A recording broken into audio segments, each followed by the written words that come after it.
That's how I know my calendar. Hey, everybody, say hello to K2 Executive Director. Back on the track. Tom Loeffler. Back on track now here at the he's not CEO, he's not the president, he's the Executive Director of K2. But you're everybody's favorite promoter. And this is everybody's favorite coach. Coach Schwartz, what's up, Dave? Hanging out there. Say hi to your fans. And here's an extra special treat. JP graces us with his presence. If you have any questions about boxing, wagering, gambling, you got to ask this man. Doug, do you drink coffee in the morning before workouts? This coach. I drank a little bit of coffee this morning. Usually I skip it. I drink coffee afterwards. And Coach Schwartz, he's got a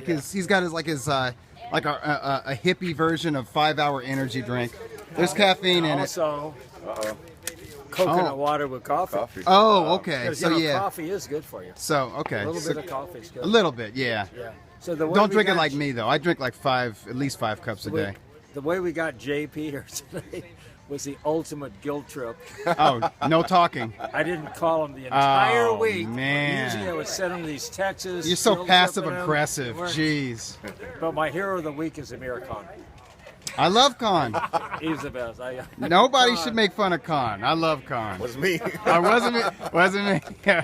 So says Anthony Joshua. Yeah. All right. I got the official training camp. I was going to ask you about that, Tom. Okay, so just for you, I figured you'd be out here. Training camp, and the colors is kind of like a boot camp colors, right? It's kind of some military thing going there. You picked up on that very well. Yeah. Well, Gennady, didn't he win like the World Military Games or something? That was one of the Doesn't Kazakhstan host that or something, or they've hosted? It's He won a lot of amateur tournaments. Yeah, the Asian Games, of course, the European Championships, the World Championships. That's right, and silver medal in 2004. Yeah. And if you guys go and look at that finals, that silver medal, or that gold medal match, Gennady could have won that fight.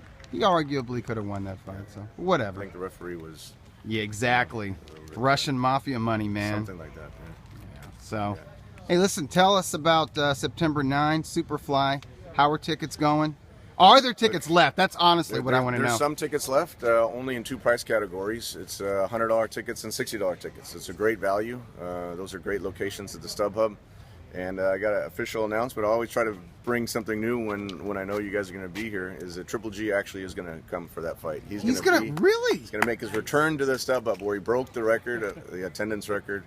And so he'll be on HBO, promoting naturally his. How loud are the chants of Triple G going to be on September 9? Some fans might come just to see Triple G Tell live me about it in the arena, and then you got, the Chocolatito, fighting the rematch of one of the best fights of the year. Yeah, versus Sor Rungvisai. Rungvisai from Thailand, and then and he's become a national hero in Thailand now. Sure. Rungvisai. So as hard as he fought in March, he's going to really bring it this time. But so is Chocolatito. Chocolatito.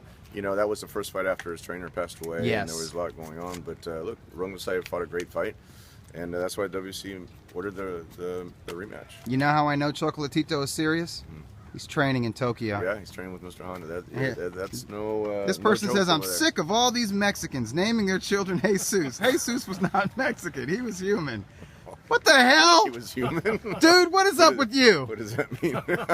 Why did I read that? I didn't. Okay. Never mind. Yeah, you gotta censor some of those. We don't just get boxing fans. We get nutcakes, but it's all good. The debut of Inoue over here in the States. It's almost I'm feeling a lot like when Triple G first came over here and fought on HBO. Everyone wanted to see him. There was a curiosity. There was a buzz. A big curiosity factor with Inoue. He's up there as one of those prodigies, just like Lomachenko, who fought last night.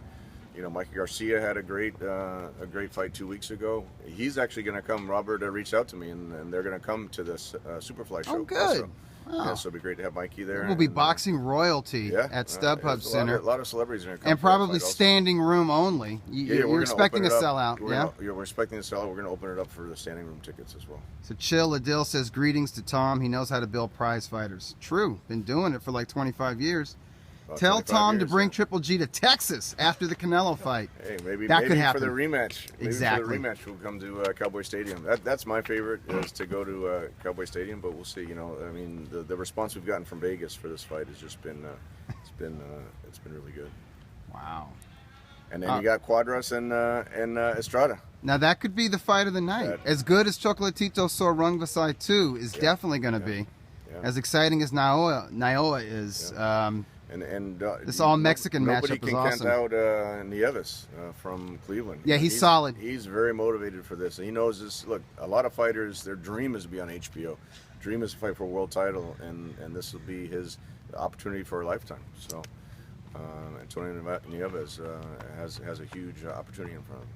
Now tell us, when was the last time you were up in Big Bear in Gennady Golovkin's camp, and tell us what the mood is. I was just up there on Tuesday. We had a few media people up there, ESPN, Bernardo Osuna was up there, and great guy. Ramona Shelburne was up there, so Sports Illustrated was up there, so he's getting a huge amount of attention up there. At the same time, we got to balance out the promotion of the fight. Triple G is one of those rare fighters that actually understands the value of marketing the fight. Yeah. And the combination of obviously you have to win the fight. So Smelodies OG asked, what do you think about the main events being like 12:30 a.m. on the East Coast? For Loma? Well, I guess maybe. I don't know if he wasn't talking about Loma. I thought I assumed he was talking about like just pay-per-view. For September 16th, no, we moved it up. The first TV fight's going to be at 5 o'clock LA time. Oh, good.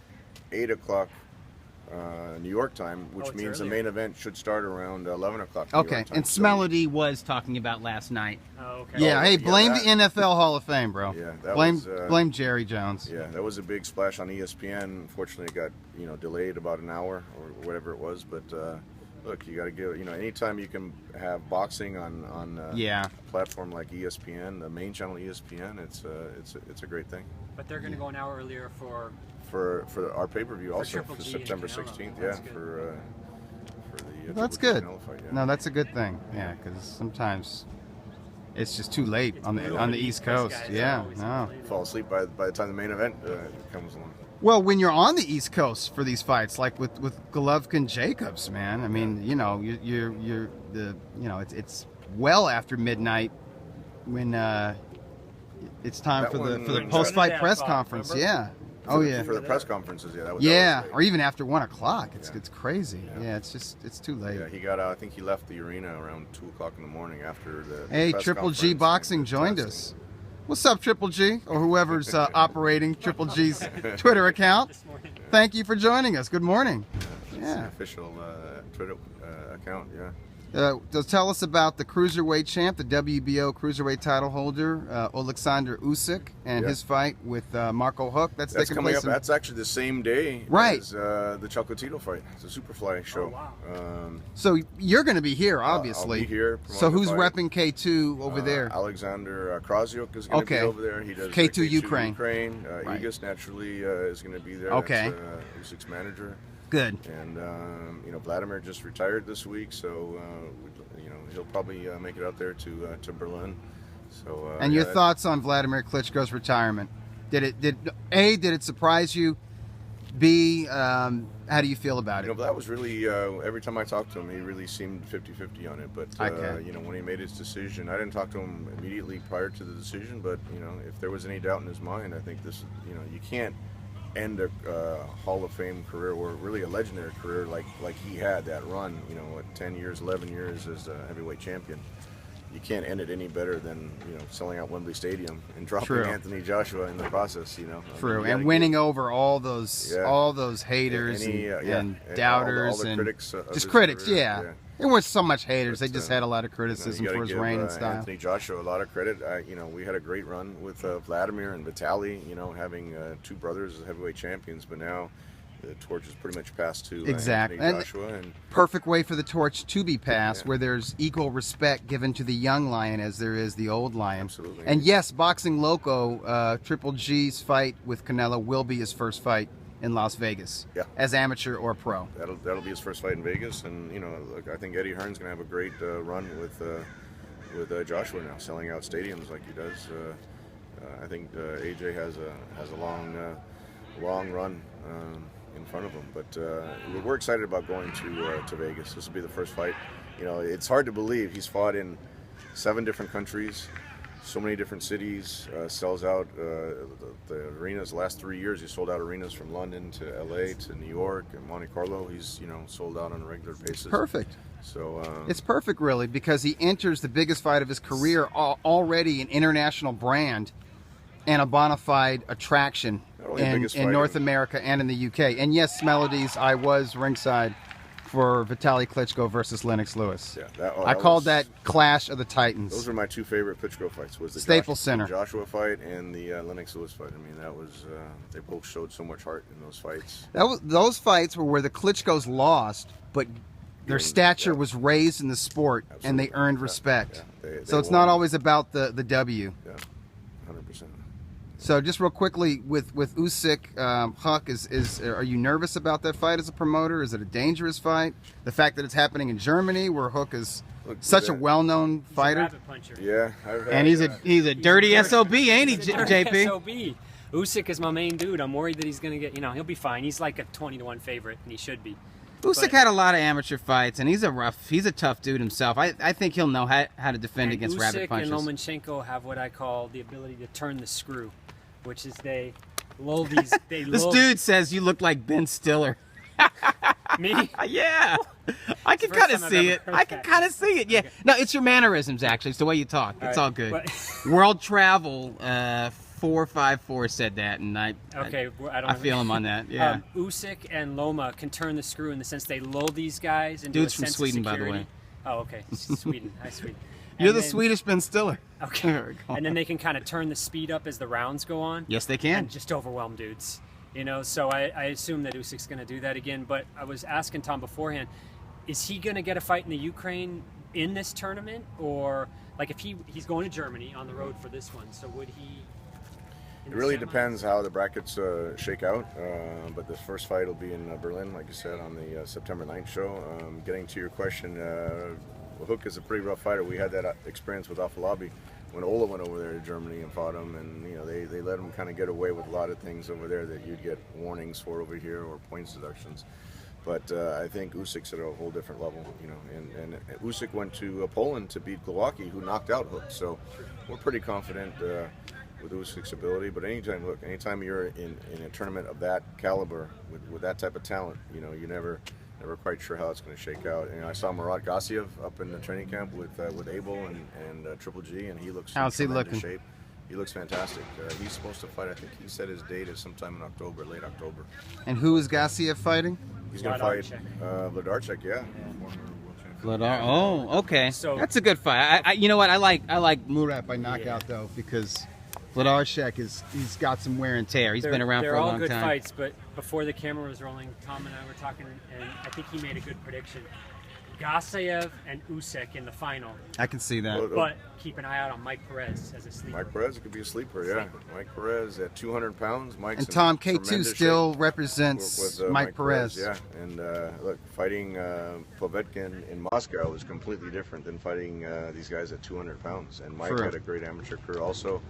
And he was a really small guy for him. And this guy he's fighting is the WBC title holder? Marius Briedis. He used to be, he was very close with Fritz Tunik. Okay. The great trainer from Germany. Yeah. Who dearly departed, right? He passed away, but he was a very close friend. And, he was Vitaly's mentor. Yes. He's the one that engineered Vitaly's comeback. He came back and won his title after what? 4 years? 4 years. That was crazy. People beating Samuel about, Peter. Haven't fought for a year, 2 years. Vitaly was out for 4 years. Came right back into a title fight. Came back and beat the champion at the time. Yeah. So, all these tune-up fights and let me get used to this division. Oh, yeah, no. Like, Vitaly doesn't, he's at a whole different level. And he's old school. Yeah. He's definitely old school. Yeah, but both Klitschko's are going to be inducted in the International Boxing Hall of Fame. Yeah, I mean, what they did was legendary. Both and they're gentlemen, and they conducted themselves with class, and they handled their money right, and they just...